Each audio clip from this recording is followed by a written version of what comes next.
ভারতের অসাম রাজ্যে পাহাড়ে চিতাবাঘটির জন্মের পর মা চিতা বাঘিনী মারা গেলে একটি গরুর দুগ্ধপানে চিতাবাঘের বাচ্চাটি বড় হয়েছে।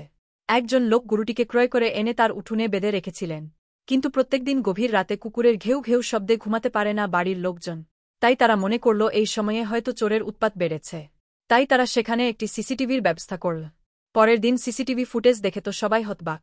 গরুটির পাশে একটা চিতা ঘুর ঘুর করছে। পরে তারা যার কাছ থেকে গরুটি ক্রয় করেছিলেন তার দ্বারস্থ হন ব্যাপারটি জানার জন্য। তখন তারা জানতে পারেন এই চিতাবাঘটির জন্মের 20 দিন বয়সে তার মা চিতা বাঘিনী মারা যায়। এরপরে এই গরুটির দুগ্ধপান করে সে চিতাবাঘটি বাঁচে। তাই সে তার ত্রাণকর্ত্রী দুধমাকে ভুলে যায়নি। প্রত্যেক রাত্রে দেখা করতে আসে, মাকে জড়িয়ে ধরে বসে থাকে, মাও আদর করে।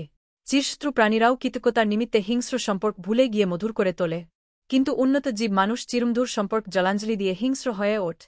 ব্যক্তিগত অসৎ স্বার্থ উদ্ধারে সত্যকে মিথ্যা বা মিথ্যাকে সত্য বলে তৈরি করে।